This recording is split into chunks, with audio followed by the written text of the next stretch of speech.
I'm Jack Kennedy, and they hit a lot harder in my opinion too. What is up, everybody? My name is Keelan McNamara, and everyone's got a plan until they get hit with my views. I am Hunter Boss. He just wanted to go to the distance by the looks of it, but he couldn't even do that. And this is the MMA Island Podcast. Hello, everyone, and welcome to the MMA Island Podcast. I am Jack Kennedy alongside Keelan McNamara and Hunter Boss. You know what time it is. We have a lot to talk about. A great fight night that we just witnessed this past Saturday, going in on all the main events on that, and a lot of news broke as well. So let's go ahead and get into it, starting with the co-main event, Giga Chikadze. Oh my gosh. Fantastic performance. Liver kick, body shot, crumble Cub Swanson. Hunter, what are we thinking? Oh my god, this was crazy. I could have saw this fight ending in a knockout first round, but I wasn't seeing it ending in a liver kick, especially when Cub Swanson nearly blocked the whole thing. I mean, he had his arm down, he was blocking, and there was just a tiny space where his liver was showing, and Giga exploited it and kicked it and got him straight to the ground off of that kick. This man is no joke. I mean, his post-fight call-out was the number one contender, Max Holloway. That's how you know this guy isn't messing around. I mean, Giga is ready for top-level competition. I think he is too after that brutal finish of Cub Swanson. I mean, Cub Swanson is a hard person to finish, especially in the octagon, but he just made it look like slight work, like it was another day in the office. Giga is no joke, and I can't wait to see what happens for him in the future. Dear Mother of God, what a knockout finish for Giga Chikadze. That was vicious. You know, we said on the last podcast, Giga Chikadze is no joke. He wasn't before this fight, and he sure as hell is not now. And he's going up against one of the most legit 145ers has ever been in Cub Swanson. So we knew this was going to be a fantastic fight, and we said this was going to be the litmus test of where Giga Chikadze is truly at. And he just went and destroyed the whole litmus test. What a kick to plant it that well on the liver, which Hunter absolutely said correctly. There, 95% of his liver was actually blocked by Cub, but to find that 5% and to just power through it the way he did, just absolutely sledgehammered into the side of his body, crumpling knockout, and massive credit to Giga Chikadze. He is here and he is on the radar. As for the Holloway call out, I respect where he's going with it. I respect the hustle. I do. He understands how this game works, but he's not going to get Holloway. I'm sorry, Giga, you just aren't. I'll tell you what, one guy I would like to see, though, Calvin Kattar. Yeah, agreed. Yeah. Massive credit to you, Giga Chikadze. Full respect, and you are here to fight. Yeah, absolutely. So I'm glad I predicted him to win. I didn't think it was going to be the way that he did do it, but I've been watching two guys that have really been shown to be elite strikers in the UFC that are rounding out their games. Two guys that were from kickboxing or from another striking organization and now are transitioning into MMA, and it's really showing that to have that elite of a skill set, it pays off. Rafael Fiziev is the other guy. He's the guy that dodges all the head kicks like that. And Giga Chikadze is the other guy I was looking out for. So I thought he was just going to outpoint Cub Swanson, because name another fighter that's tougher than Cub Swanson, which shows you how powerful that liver kick is. Anybody, not even in the 145-pound division, anybody takes that liver kick, they go down. It takes everything out of you. It completely shuts you down. You can see just the wince on his face and everything. You can't out-tough that. That's just perfect placement and right on the liver. Even if it hits only 5% of the liver, like Cub Swanson did a good job getting there, but just that perfect placement. And a guy that's been doing that for so many years, has had hundreds of fights. He's going to land that, and that's going to be just a perfect shot, and it'll knock out pretty much anybody. I don't know if that anyone could really survive that unless they fully blocked it. It was perfect, and Giga Chikadze really made a name for himself on a big fight night over a big opponent in Cub Swanson. And Cub Swanson is not like he's been on a losing streak. He's won 2 fights in a row, and his last fight was a knockout over a very promising contender as well. So Cub Swanson is no chump, and obviously we know the legend that he is, and just the brawls that he will bring. Giga Chikadze fought the fight perfectly. Used it, and he's going to get a big fight next. He has to. You got to give him a ranked contender, and not just. I don't think you give him a low ranked contender. You got to give him as Keelan said, Calvin Kattar. I think that's the fight to go. Calvin Kattar is very highly ranked, but look how good Giga Chikadze looks. He looks amazing. He looks like he should be up there with the top of the top. And Calvin Kattar, I mean, he's coming off that loss, but how dangerous is he still? Before Max Holloway, he knocked out Jeremy Stevens with an elbow, just flattened him. So that's a great fight, and the pressure that Calvin Kattar brings. Can Giga Chikadze create the space to land those kicks or those punches, and how does he keep up if the fight goes distant for a longer amount of time? I think that's the fight to make it a fight night main event. It has to be 5 rounds for me to test Giga Chikadze. But man, great performance, taking nothing away from that. Cub Swanson, he will be back. Obviously, he's a legend, handled it with class. Both of them did. It's tough to see him go down like that, but Giga Chikadze, a star is born for sure. Yeah, no, totally. And this is the type of guy who, after his fight, called out Donald Cowboy Cerrone too, a guy who's two weight classes above him, and he knows it's going to be on short notice. It's like a week or two away, and he knows he wants the fight. He can fight easily, and I think Calvin Kattar's a great shout, but maybe even better shout could be Zabit Magomedsharipov. He just dropped out of the rankings due to inactivity. He's been out for maybe over, I think, around 2 years now. This would be a great welcome back fight for Zabit. And this would also be a great test of strength and technique again for Giga Chikadze. I mean, both fantastic strikers in their own ability, and they both no stranger to the ground, so they can wrestle a little bit too. So I think that could be a really interesting and fun fight. But honestly, I just want to see Giga back in the octagon as soon as possible. I wouldn't care who it's against. They could put him against Sadiq Yusuf. They could put him against Max Holloway for all I care. I just want to see him back because he is such an entertaining fighter. I'm going to throw out a third name. Yair Rodriguez. Oh, you stole it from me. Dang it. Sorry. Come on, is he on, on suspension right now, though? No, whenever he's back, I think those are the 3 fights you really need to consider for him. Stylistically, they're perfect. And, Giga Chikadze was even more impressive than even I thought he would be, because I did think Cub Swanson would use his experience to win this, and Giga Chikadze completely rode around that. And I think that's the sign of a great fighter, when the experience of his opponent doesn't look like it inhibits him in any way. If anything, he embraces that he's an unknown commodity. So Giga Chikadze, massive applause to you, my friend.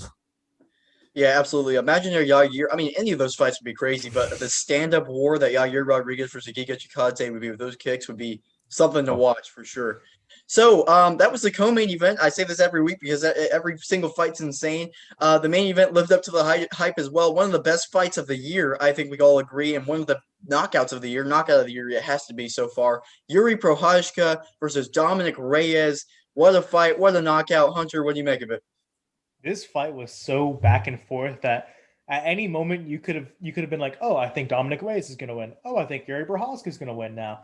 It was fantastic. We saw him nearly get finished by a guillotine. We saw a few good counter shots from Dominic Reyes.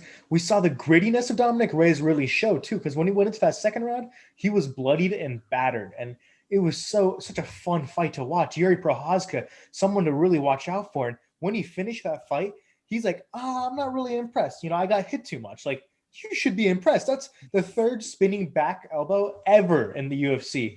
And then when he goes, I saw his post-fight interview, and they go, is that your best finish? No, that's not my best finish. I have more to come. This guy is absolutely crazy, and he is going to be so much fun to watch in the octagon.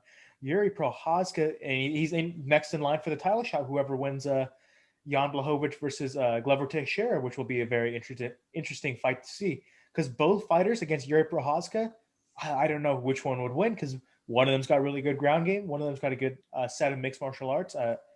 I can't wait to see, and Yuri Prochazka is just on a whole nother level right now. But when there comes wins, there's come losses too, and in Dominic Reyes, it's so heartbreaking to see him lose for his 3rd fight in a row here. I mean, if you look back in 2017 to 2019, or the start of his UFC career to 2019, it was a 7-0 winning streak, and as soon as 2020 started, now he's 0-3. I mean, we got to start thinking what's next for Dominic Reyes. Definitely not retirement. I think he's definitely a top-ranked fighter still, but I can't wait to see both of these fighters step in the octagon next, because both of them looked like they were at their best. Who would like to guess who predicted how this fight would end? Your boy did. Just saying. Call me Mystic Mac, because I very occasionally predict these things accurately. Very occasionally, yes. Very, very rarely.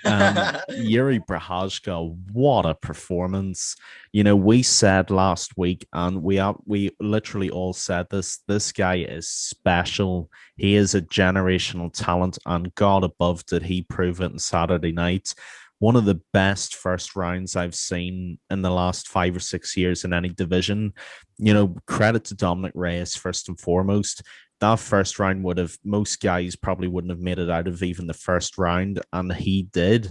I mean, his face was an absolute mess, but to his immense credit and toughness, he made it out, and he gave a very good account of himself too. But Yuri Brahashka just looks like a runaway hurricane at this point. He's got the samurai haircut, and he challenged that spirit on Saturday night. You know, I saw that second round, and I saw he had him up against the cage, and you could tell he was just lining something up to hit the home run. And I kept thinking to myself, he's not going to try this, is he? And you could see him angle his hips to swing around and just launch one of the most vicious spinning Oh elbow yeah. attacks I've ever seen, and one of the most clean. In fact, I think it's probably the cleanest elbow I've seen land since Jones Gustafson won, Yeah. where he lands square into Gustafson's face. That was just such a savage elbow by Yuri Brahazka. And to come out and say that you're not impressed shows the standards that this guy holds himself to. And he is just an absolute revelation in a division that's actually been stagnant for a very long time. This kind of thing is exactly what 205 needs, and especially after the last real big fight they had with Rakic and Thiago Santos. This is the injection of energy that 205 pounds is needed since John Jones was beating everybody. So, Yuri Brahashka, you have taken the spotlight in the best way possible. This is why we always say every time we're on here, when you are in prime fighting real estate of a pay-per-view card, you make yourself known and you take the opportunity when the eyes are on you. And no one's done it better than Yuri Brahashka. On the plus side, just to add to what Hunter said really briefly, commiserations to Dominic Reyes, because he's still a world-class fighter. Absolutely. You know, I think his 3-0 is almost a little bit similar to what Cody Garbrandt went through, and that the paper almost makes it look worse than it actually is. If he'd been on a 3-fight skid to very low ranked fighters, I'd fully understand it. But let's not forget who he's lost to. He's lost to the greatest light heavyweight of all time in John Jones, a fight he arguably won. He lost to the current champion, Jan Blachowicz, and he lost to one of the most special fighters we've seen in the last 4 or 5 years in Yuri Brahashka. So, he's lost, but he's lost to the very, very best that's out there. And there's never any shame in that. And anybody who thinks otherwise clearly does not understand how mixed martial arts works. So, Dominic Reyes will absolutely be back. Credit to him for putting up such a good performance, but it is to the moon and stars now for Yuri Brahashka. Yeah, absolutely. And I want to start there too. Keelan nailed it. Look at who he just lost to. The John Jones, which arguably he won. A lot of people make the case that he won. I have to rewatch the fight again to make my decision. I flip flop every time. Jan Blachowicz, right? I said it, like he just beat Israel Adesanya. Who no one's done that. No one's done that. And Yuri Prochazka, and I will transition to Yuri Prochazka because holy cow, he is insane. I'm not going to speak to just the chaos of his style and how it works and just how beautifully crazy it is. I'm going to talk about his intelligence outside of his style and outside the ring, outside the octagon, to be aware that he was not ready to go into the UFC whenever they offered him the contract 4 or 5 years ago. He's wants to develop to the point where he can go into the UFC and take over, and he's doing that. And there's two things that create off of that: one, physically and mentally, and just how your fight IQ, you're ready to go, and you feel like you can go in there and conquer. But the other thing that does is no one knows who you are, so you're able to go in there basically unknown to a lot of MMA fighters, especially light heavyweight, and just really take everyone by surprise. And that's what he's doing. Dominic Reyes, that elbow that he took, yes, he got finished by Blachowicz, but it wasn't like that. That is an elbow from hell that landed. That was just unbelievable and flattened him out. And Dominic Reyes has an amazing chin, as we've seen the shots he's taken over the course of his career. The fact that landed so clean and the fact that he survived the first round, which is a miracle. Yuri Prochazka just poured it on. And I thought he was going to be completely gassed going into the second because of the output that he did in the first. But I mean, he slowed down a little bit, but he was still in it 100%. And then Yuri Prochazka, he got rocked really bad by Dominic Reyes. He was just putting it on him in the first round. I was like, okay, early finish, second round is going to be done. Then he's going forward and rocking Dominic Reyes in the second. Dominic Reyes lands one, stutters him, and he's like, what just happened? Then he shoots in, gets in a choke and almost gets choked out. I thought he was going to get choked out, slipped his head, because his hair, I thought was going to get trapped in the arm, and I thought he was going to get finished. He slides out, gets up, and no, he doesn't step back or anything. He keeps going forward, and he goes in there, and Dominic Reyes is like, I like, what can you do? This guy will not stop putting the pressure on me. It's insane. Lands that elbow, that first elbow that would have knocked people out. Then to finish it up with just the pause spinning elbow. I mean, what a performance. And this is why he is next in line over Rakic. Keelan, you pointed out this as well. What Rakic, yes, he's been on a big winning streak. He hasn't really gone out there and done anything, though. He hasn't really reached out there. You're the contender. You're not the champion. You have to make it known that you are deserving of that title fight. For me, Yuri Prochazka, 100% over Alexander Rakic, because he is going out there and finishing fights, not over chumps, over the top fighters. He's going out there and finishing them, or at least even if he doesn't win, or even if he's not finishing them, even if you're winning by a decision, at least you're going out there and trying to go for the finish, which Alexander Rakic has not done for his past two, you could argue, three fights. So for me, if you want to match Rakic up with Yuri Prochazka, while you wait for Glover versus Jan, that's fine with me. I don't like that matchup for Rakic at all, seeing as how Yuri Prochazka has been fighting.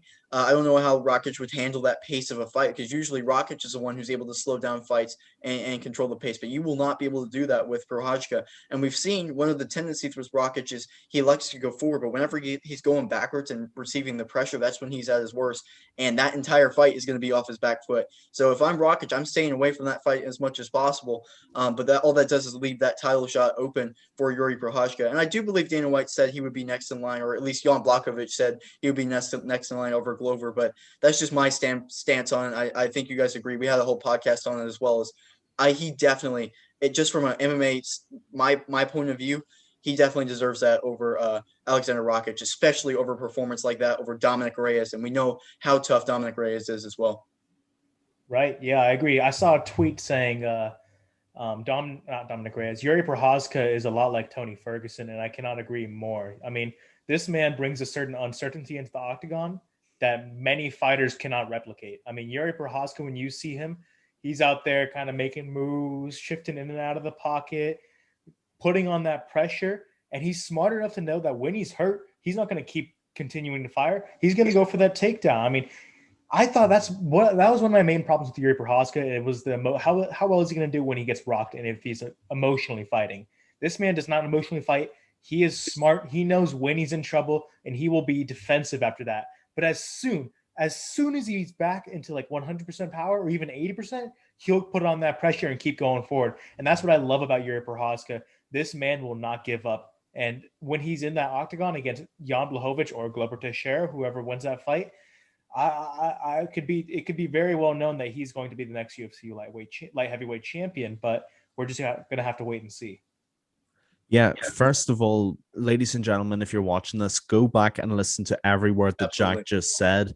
This is what I have been saying for the last month about how you get title shots. You go out and you put it on against the very best. If you're a decision fighter, you fight the way Robert Whittaker fights. Fight smart, pick your opponent apart, show some action, show some willingness to engage. If you want to make a real statement, look at what Yuri Prochazka's just done to a guy like Dominic Reyes. And he is absolutely 2, 3, 4 steps ahead of Alexander Rakic in any title shot. And it's not even close, because I've been saying this for a long, long time now, and Jack's just put the exclamation point on it perfectly in relation to that performance. I'm actually going to throw a fight out there. If Prochazka wants to stay active until the 205 title's decided, Anthony Smith. Ooh. And I'm going to throw Smith out there because I love the improvements he made against Jimmy Crute.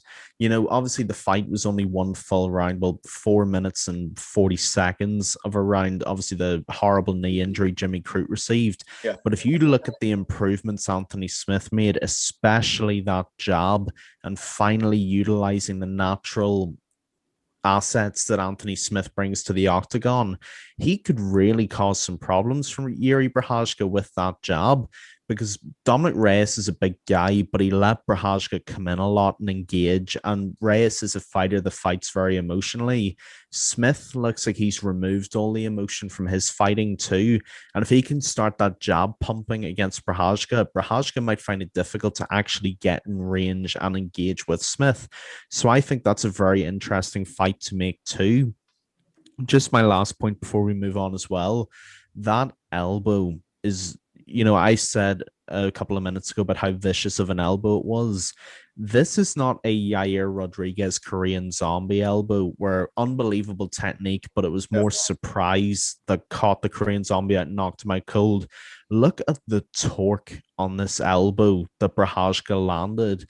I have not seen in a very, very long time an elbow so wound up and just slamming out like a spring straight into the target area of the opponent. Just world class technique. And again, my stellar congratulations to Yuri Prochazka. And if he is next in line for that title shot, I am in no way mad at it. If anything, I applaud him even more for it because he took the advice of people and he's shown how it needs to be done. Yeah, absolutely. That spinning elbow was the equivalent of like a haymaker Dan Henderson right hand, but just turned into a spinning elbow. It was incredible. The H Uh, elbow. yeah, yeah, exactly. Um, yeah, the last thing I kind of wanted to say was I've heard some people talking about Dominic Reyes, and this is not coming from mostly hardcore fans. I hate to say casual because it's an overused term, but that Dominic Reyes is on his way out of the UFC. And that he's not necessarily retirement, but Bellator or another organization. He's not near that yet. I mean, we already mentioned. Look at the guys. I won't say it again. The guys he just lost to, anyone would lose to in that stuff, and that's what's going to happen when you're with the best of the best. I think he just takes some time off, and I think I Anthony Smith is ranked actually sixth. I did not know he was ranked that high after a couple of losses, but there's a lot of fights to make. There's Thiago Santos is coming off a couple losses now. You could do that. The two guys that lost close decisions to John Jones. There's a lot of fights to make, but definitely not near on the way out to the UFC, even close to, because he's been fighting the best of the best. I think not necessarily a tune-up fight, but lower top 10 for me. Or Thiago Santos, who's coming off a couple of losses. If they want to fight, match him up around then. I think that'll be a great fight for him. But I think there's still a lot of room for Dominic Reyes to continue in the UFC, and he's nowhere near on the way out. The reason I say that, transitioning to our next little topic here, these are two guys, an OG and Diego Sanchez, and a UFC legend in Tyron Woodley that have been released from the UFC. Obviously, Tyron Woodley happened a little bit ago. We've been having a lot of news, so we haven't been able to mention it, but we will mention it now alongside Diego Sanchez, two legends of the sport, and one of the I basically founding members and guys that helped shape the sport. And Diego Sanchez, Hunter, what do you make of these releases from the UFC? It's really sad. I mean, Diego Sanchez really a pioneer of the sport. This was the Ultimate Fighter 1 winner, I believe, and he's put on so many great fights in his career. He's Diego Sanchez, Clay Guida, one of the best fights I've ever seen. Diego Sanchez, Gilbert Melendez, fantastic fight once again. And he just has so many fights like that where he brings that dog energy in there, and he just keeps on fighting, keeps barking until the other dog gives up. And he's a strange guy. If you look at his regular, his past his actual UFC, you look at his like regular life. I mean, he's a different type of guy. I mean, he's got some strange quirks with him. But when you look at his UFC career, he is just absolutely insane. And he's been insane forever. I mean, he takes on the best with a smile on his face, and he tries his best. He goes out there and strikes with the best of the best. And even as he gets older and he gets a little bit slower, he still goes out there and throws wildly. It's so much fun to see. And when we look at Tyron Woodley too, another legend of the sport. I mean, he came from Strikeforce into the UFC, became UFC champion, had one of the greatest title defenses ever against Stephen Thompson. Yeah. One of the hardest opponents to do that against too. And it was an amazing career for Tyron Woodley as well. And it's sad to see him go because, I mean, he like this is kind of like Dominic Reyes. He's fought the best of his division, and they it's not like he's getting any breaks from these competitions because he is such a well and top ranked fighter. But I mean, at least we're not seeing him away from the UFC entirely because we did see on Saturday night he was in the broadcasting booth. He wasn't necessarily one of the commentators, the main ones, but he was alongside. I think was it Laura Sanko and Michael Chiesa, I believe. It was Chiesa. It might have been.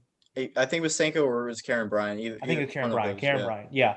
But he's not done with the UFC entirely. He's ready to give his words. I mean, if you guys have been following this podcast for a while, I thought that maybe a good career opportunity for Tyron Woodley would to be going to broadcasting because he's really well-spoken human being. I mean, he can hold his own and he can really break down fights, different from other people can entirely. It's just sad to see these two legends go, but they will be missed. And it's not the end for either of them. I hope they keep on fighting and keep on just being a part of the UFC in any way possible. Yeah, I mean, it's hard to add much more to what Hunter's just said there. I echo his sentiments fully and completely. You know, Diego Sanchez, to many of us who've been fans of the sport for years, was one of the reasons we loved the sport in the first place. You know, Ultimate Fighter winner, like Hunter said, brings that dog mentality. Every time I saw Sanchez, I was always pleasantly thrown back to the likes of Chuck Liddell and Randy Couture because he shares that mentality that, you know, you could shoot him with a bullet and he'd still keep going. He just will not stop, and he never did stop. You know, the Clay Guida fight, the Gilbert Melendez fight, where he was taking inhuman amounts of punishment, still beating his chest and swinging to the very end. That's the perfect categorization of someone like Diego Sanchez. And that's, of course, in the absolute best way possible. You know, we will never see a generation of steel fighters like Diego Sanchez again. Guys just made out of some unhuman composite who would literally fight anybody on a day's notice or even less if they had to. And, you know, I will admit, I don't know the full details because there's been a lot of recent controversy about the actual departure, but I feel really, really sorry for Diego Sanchez because I do think CTE might be starting to get to him now, and I just hope he has enough good people around him to force him to call it quits when he has to, because as beautiful of a quality as it is with a fighter, it can also be detrimental in that they just don't know when to quit, and I hope at least he can realize when he should do that. As for Tyron Woodley, again, a sad story, you know, a lot of fans who are relatively new to the game will completely hate Tyron Woodley because all they've ever seen are the Demian Maia fights and the boring defenses and the losing streak. But if you've seen Tyron Woodley from any point in the past up to now, you will appreciate how fantastic of a fighter he's truly been and what he's given to our sport. Like Hunter said, champion in Strikeforce, came over to the UFC, you know, massacred Robbie Lawler, and then began one of the greatest defense streaks of the welterweight title in welterweight history. Unfortunately for Tyron Woodley, I really think losing his title broke him, and I think it broke him very, very badly. I think whenever you become a champion, and especially whenever you're a champion for so long as Woodley was, I think your identity as a fighter and as a human almost become ingrained in the championship that you carry. It's almost like it becomes a physical attachment to you as a person. And I think when he faced an unhuman force like Kamaru Usman, having that snatched away from him so rudely and so suddenly did break a big piece of him, and a big piece of him left that night too. And as we saw, you know, Tyron Woodley was just never the same again. He couldn't muster up the fire to throw a punch at Colby Covington, and he got massacred by Gilbert Burns too. Even the Vicente Luque fight, and I was very sad with the Luque fight, not for Luque because I do love Luque, but we finally started to see at least some inklings of fire from the old Tyron Woodley. But even then, it was just far too late, and he lost anyway. So I wish nothing but the very best for both of these guys. They've given us their blood, their sweat, and their tears for years to entertain us. And I think there is a very positive future for Tyron Woodley, like Hunter said. Very eloquent, well-spoken gentleman. I certainly think broadcasting for someone like ESPN as well within his remit. I think he's very good at it too. He's actually a very surprisingly analytical person. Yeah. I think a lot of people have this perception that Tyron Woodley is like an idiot or something, and I can promise you he absolutely is not, because he's a very, very clever guy. So the very best to both guys. I really do wish them well. Yeah, I had the pleasure of talking to Diego Sanchez on the podcast.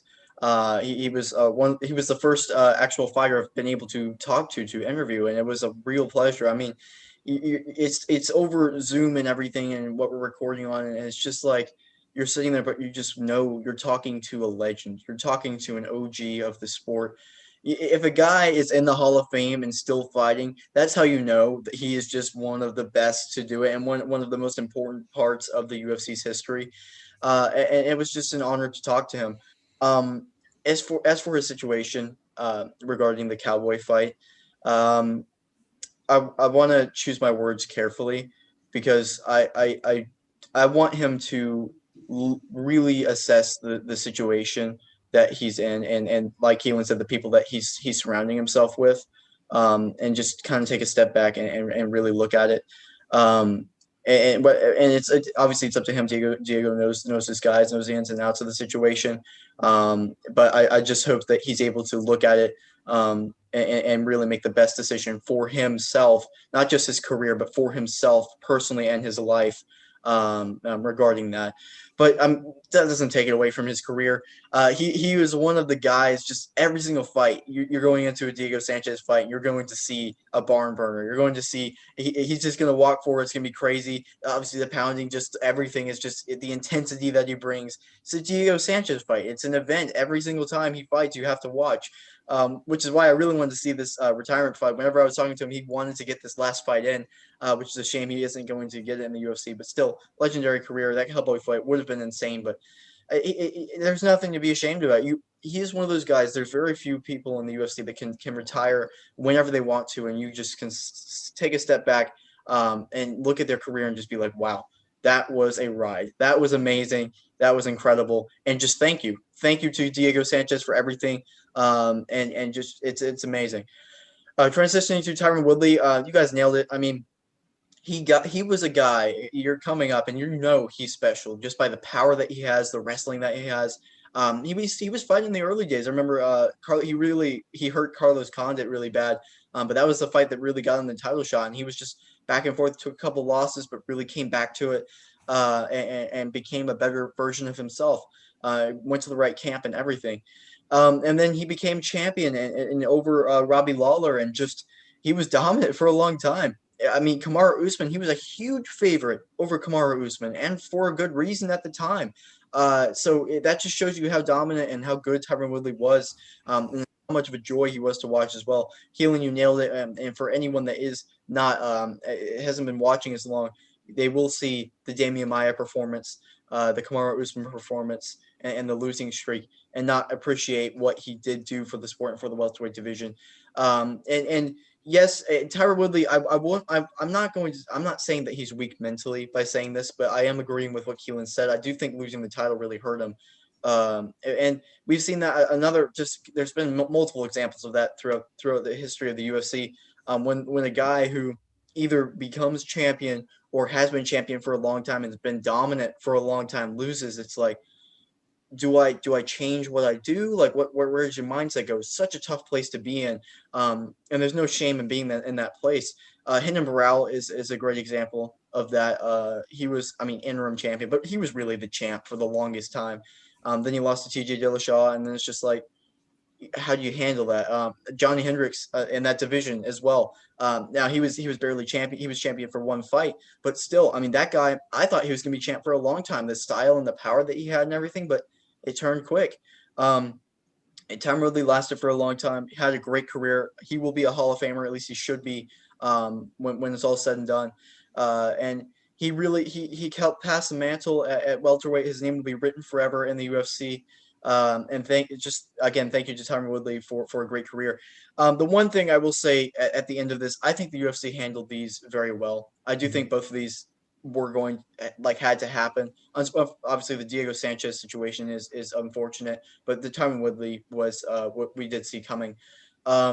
But I think they handled it well. They paid Diego Sanchez all of his show money and the win bonus money, which is a very classy move by the UFC to do that. And Tyron Woodley to give him the desk opportunity. I know he's been doing that, but to allow him to keep doing that, I think it's a great fit, like you guys said as well. And especially when he doesn't have to focus about fighting, he can focus 100% on the desk thing. He's a fantastic analyst and commentator as well. And I love to have him at the desk. Yes, that's good as well. They have a good partnership right there, especially both welterweights, both former and current welterweights. So, yeah, I love that. I like the way the UFC's handled it. Obviously, it's sad to see them go, but I think they did it in the right way. All right, guys. So, last little big piece of news before we go on to our fan questions for today. And again, this is unfortunate, but Yoel Romero is out against his Bellator debut against Anthony Johnson. The fight we were all looking forward to is not going to happen right now. Hunter, what do you make of this news? Just like Jack said, this is the fight that we all wanted to see. I mean, when I took a look at this Bellator light heavyweight Grand Prix that came out, I saw that fight highlighted me immediately. Yeah. Rumble Johnson versus Yoel Romero. This is something out of my dreams, Oh, it's just so disappointing to see it taken away from us. I think it was something Yoel failed some medical tests of some sort. We don't really know all the details right now, but I heard Rumble got a new opponent here recently. I'm not sure exactly who it is, but there's been a few opponents that have jumped around, but I'm pretty sure this one just stuck. But it's just sad to see Yoel Romero out here. I hope he does return to the I think it's a circle soon. Yeah. But Yoel is such an entertaining fighter to watch, and it's not like his last fights have been not entertaining, except for the Israel and Saya fight, obviously. But he's a high class fighter. I mean, though he's at 43 years of age, 42 years of age, I believe he is still shredded and unbelievably fit and an absolute beast in the octagon. I'm pretty sure Joe Rogan said himself that this guy is built like any other human being. No one's ever seen this type of human being before. He's a force to be reckoned with too. His wrestling, he's got Olympic wrestling, and I just can't wait to see Yoel Romero back. I mean, it's so sad to see. I mean, two back-to-back sad news. I mean, we saw Diego Sanchez release, and then we look again and we see Yoel Romero will not be fighting. It's just, it's a sad week all in itself. But we saw some good fights at least last fight night, which was nice. And these Bellator fights lately have been fantastic too. So hopefully this Bellator light heavyweight Grand Prix is going to be just as good as it would be before, if not better. But it's another sad thing to hear about, and we can only wish that Yoel Romero returns back soon. Yeah, I kind of have to preface my view on this with a very funny comment, actually, in the lighthearted section of our bad news. I was on Facebook and I saw that this fight had fallen through because of Yoel's medical. Apparently, it was something to do with his eye, I think I heard, but I can't confirm that for sure. I think that's what Ariel Helwani said.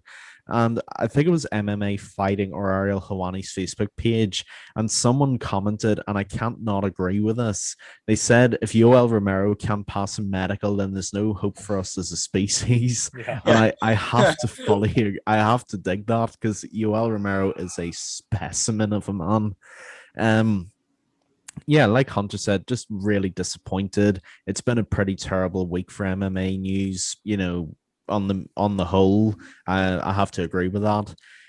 Absolutely, I hope Rumble is back as soon as physically possible.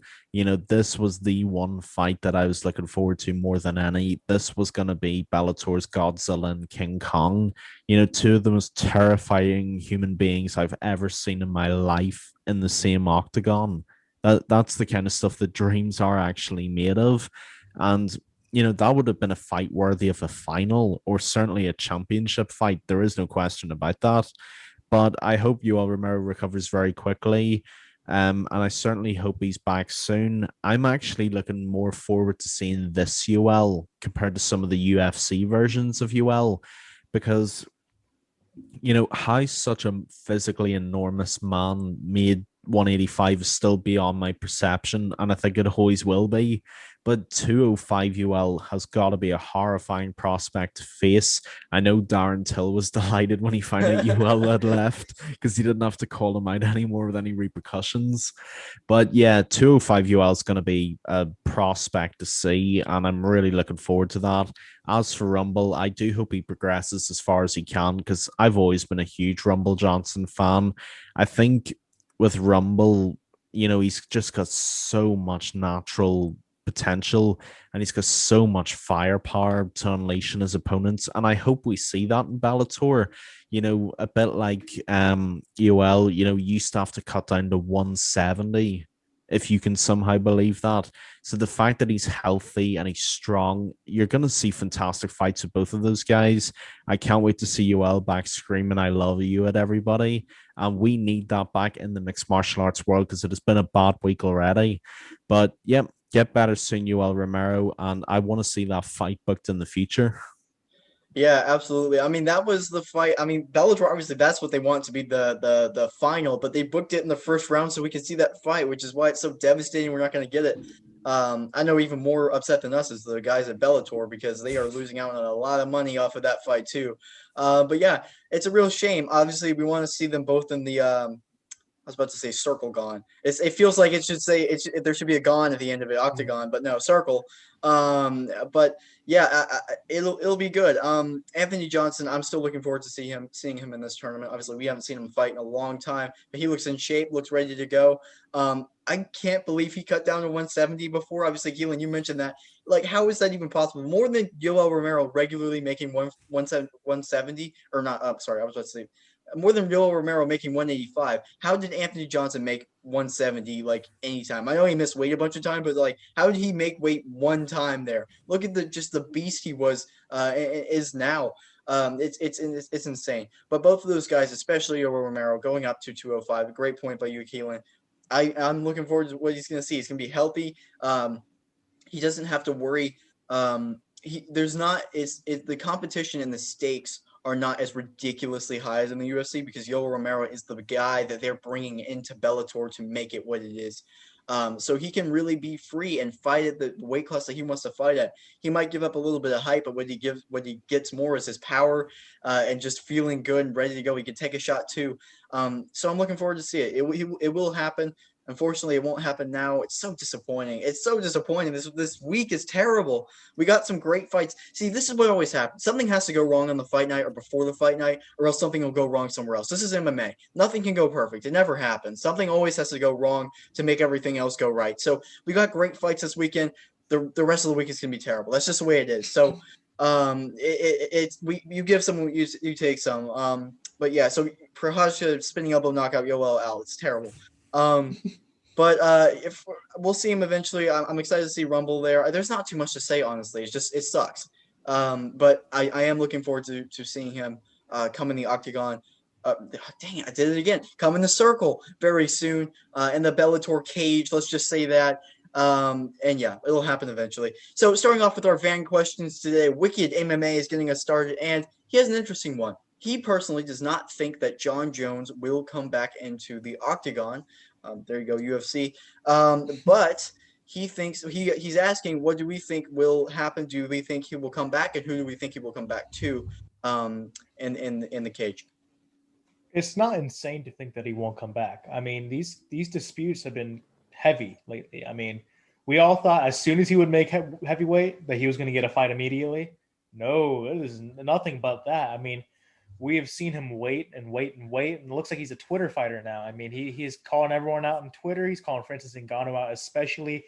He's texting him badly, and he's making some pretty serious comments here, but that is all it is. It's just comments. I mean, we want to see him in the octagon as soon as possible, but if he can't decide whether the amount of pay or if the UFC is going to pay him enough for this fight, then I can see John Jones walking away from this.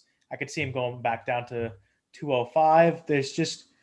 it's hard to say what's going to happen, but I think that he will stick to it, and I think they will get this settled, and we will see him in the octagon before 2023 at least. I mean, I think we'll see him max 2022, 2022 halfway year, but I think it's definitely possible to see Ngannou, Derek Lewis happen before this happens. But I really wanted to be in the octagon here soon, and I think he will be. It's just contract disputes. I mean, it always happens.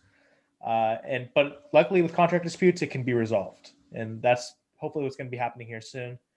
I know Dana White and John Jones are working hard to get this done because this can be one of the most popular fights ever. I mean, we're seeing the greatest 205er versus the scariest 265er we've seen in a long time. I mean, it's going to be a fantastic fight if it does happen. It's going to be style versus power, and I can't wait to see it happen if it does. And to answer the question, once again, another fantastic fan question, but yes, I think we're going to see him back in the octagon. Dude, there's so much to break down to this. In a nutshell, yes, John Jones is going to be back, but it's never as simple as that, is it? Because why would it be? Because why would you make our job easy, John Jones? We're trying to do a good thing here, and then you go and mess it up again. So thank you for that. Where do you even begin with this? I agree with what Hunter says. John Jones is in danger of becoming a Twitter fighter now. I'm sitting there minding my own business, preparing for the podcast, and then at 3 a.m. Jones is up tweeting Francis Ngannou. He's moving between being Hulk Hogan, carrying the American flag, and then spouting off about a whole bunch of different people. So God knows what's going on there. I'm going to analyze Jones from a different standpoint, and that's the actual issue that's holding this fight up. And it is only one issue, and that is the dollar bill money. The problem with John Jones is that, like so many people before, John Jones has massively overplayed his hand, and at the wrong time.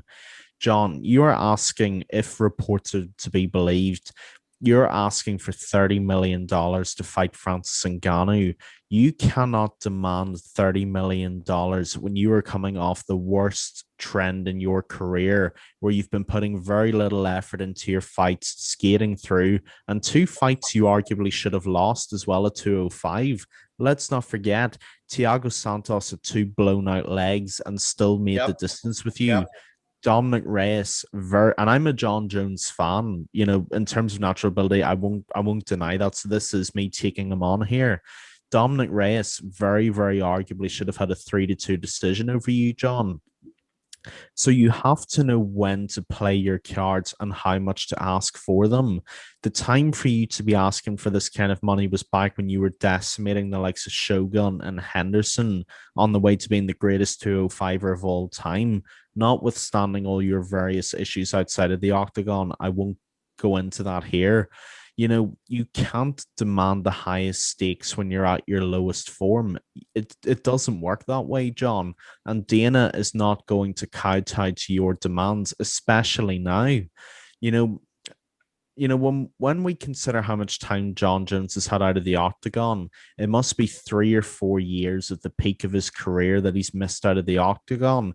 That was the time to be demanding this kind of money. You haven't shown any performance that's worthy of being paid anywhere near that amount of money that you're asking. So a part of me almost kind of wonders, just to play devil's advocate, whether Jones is intentionally pricing himself out of this fight, because he is asking for an astronomical amount of money against the most dangerous heavyweight we've seen in the last 5-10 years. And, Jones has got to figure out where his head is, and he's got to figure out a much more reasonable figure, because no one's going to pay him $30 million based on his last 3 or 4 fights. In the last episode or 2, I mentioned Kamaru Usman whenever he went on about fighting people at 32%. That's what John Jones has been doing. And he arguably should have 2 losses on his record already. So this is not the time to be demanding ridiculous amounts of money, because you're not going to get it. And all you're doing in the court of public domain is making yourself look even worse. Personally, I think Jones should be taking a warm-up fight at heavyweight anyway, because if you want to build hype around this fight, and more importantly, if you want to be paid what you think you deserve, go out, take a fight against someone like Volkov, and prove that you are worth the money that you're asking. Because right now, John, I'm sorry, you just aren't worth it. And to answer Wicked MMA's question, thank you very much for it, by the way.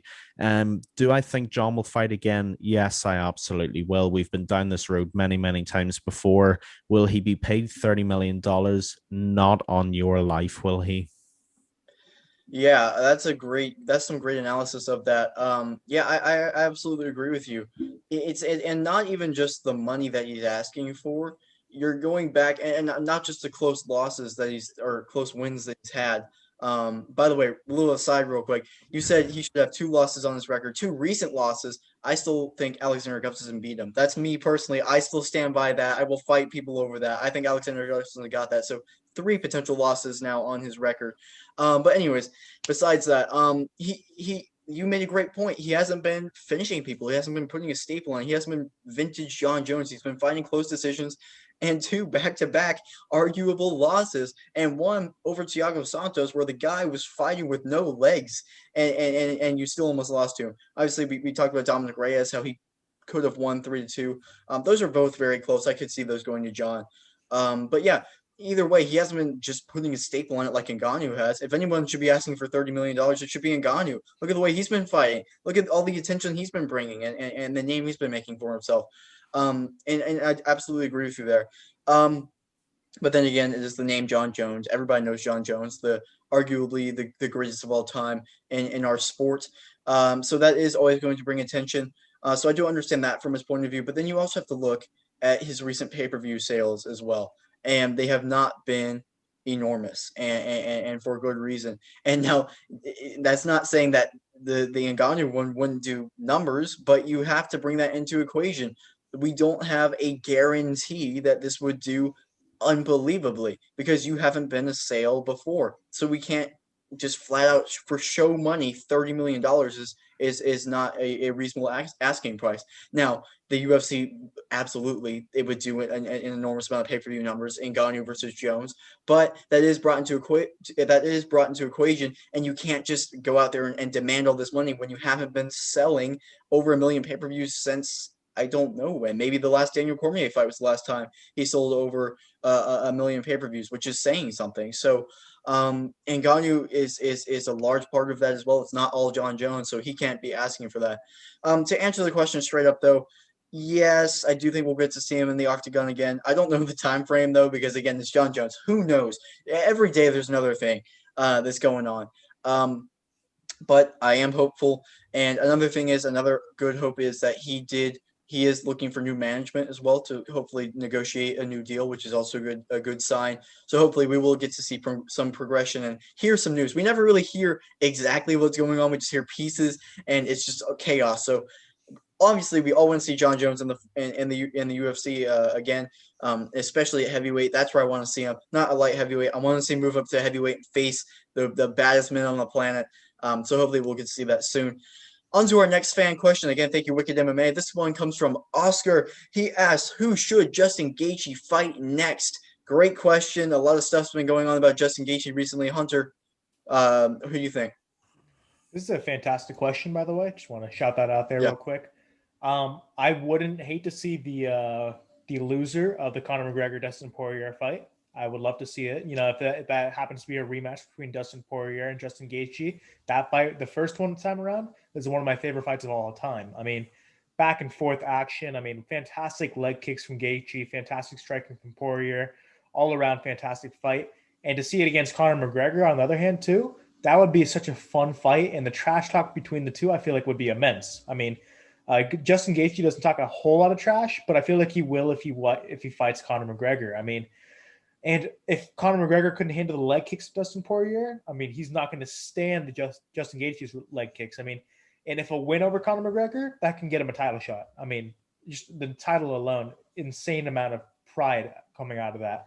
But I also wouldn't hate to see if Beneil Dariush beats Tony Ferguson here soon. I would like to see that fight too, because Beneil Dariush has been on a tear of the lightweight division lately. I mean, he's got fantastic wrestling. And over these past few fights, we've seen his striking has developed too. I mean, spinning back fist knockouts, fantastic. One of the best comebacks in fights before too, when he knocks out what's his name? Shoot, I can't remember his name, but it was a fantastic comeback fight, and he could show fantastic ability to change in the octagon, to adapt. You know, he's a fantastic adaptive fighter. So if he needs to adapt against Justin Gaethje in any way possible, I think he can. I would also love to see this. My number one right here, Michael Chandler. I mean, if Charles Oliveira does end up beating Michael Chandler, then Michael Chandler versus Justin Gaethje is the fight to make. I mean, these two fighters are similar in a lot of ways. They both have fantastic wrestling. We don't see a whole lot of wrestling for Justin Gaethje, and a lot of times we don't see a ton of wrestling for Michael Chandler. So if with two fighters that are great wrestlers, we often see them stand up and strike a lot. So this fight back and forth be a striking showcase, along with just a who deserves this fight or who wants this fight more. I mean, both these fighters, fantastic fighters to watch, both from America. So it's going to have both very pride coming in. It's going to be fantastic to see. And this was a fantastic question. And there's not really a right answer here, because anyone against Justin Gaethje, I would love to see. God damn it! I accidentally took Jack's pick, and then Hunter went and took mine. It's come full circle. Well, not quite. The MMA Island Circle, folks. You saw it here again tonight. First of all, thank you, Oscar, for the question. Another amazing question. We really appreciate it. There's so many different directions you can take Justin Gaethje. The difficulty is finding one that actually makes sense in terms of him building back up to a title shot, because that's obviously where he wants to be. Loser of Oliveira Chandler, incredible fight. If it's Michael Chandler, you've got a solid wrestler against a solid wrestler, but both guys who will swing for the bleachers from round 1 to 5. If that's Oliveira, Gaethje can actually use his wrestling for once, because Oliveira will try and anaconda him on the ground. One fight, I'm trying to think along the lines of what Dane is thinking. And I think Dane is angling the loser of Dustin McGregor. And I think he's hoping that if it is McGregor that loses again, then this is the rebound fight. The problem is, if Dustin loses to McGregor, Dustin's already beaten Gaethje. So there's not much history you can draw on there to make the fight hypeful, aside from what would happen in the octagon. If it's Conor, though, that's a different story. These two guys have quite a lot of heat already and very recent nasty history. If you believe Twitter's nasty and qualifies as history, that's your perspective, not mine. Stylistically, that'll be a good fight, but Gaethje would blow McGregor's legs apart after the first round. I am fully on board with Hunter and you, Jack, on that for sure. It's just the problem is Justin Gaethje's beaten so many top 5 guys that you're either looking for the loser of a title shot or you're looking towards the bottom of the top 10, but by then you're going too far for a fight that makes sense. So I think the most realistic possibility is probably loser of Chandler Oliveira or loser of Poirier McGregor. If it's McGregor, it makes a lot of sense for sure, because if McGregor loses that, then he's in serious trouble. Not that he's not in serious trouble if he loses the Poirier fight, but if he fights this one and loses, then we're having a real conversation. If it's the loser of Oliveira Chandler, then those are both fantastic stylistic matchups anyway. So to answer Oscar's question, and once again, thank you for it, those are probably the two fights that you're looking for. If you're looking for Gaethje's next fight, you're looking for the loser of Oliveira Chandler, or you're looking for the loser of Poirier McGregor.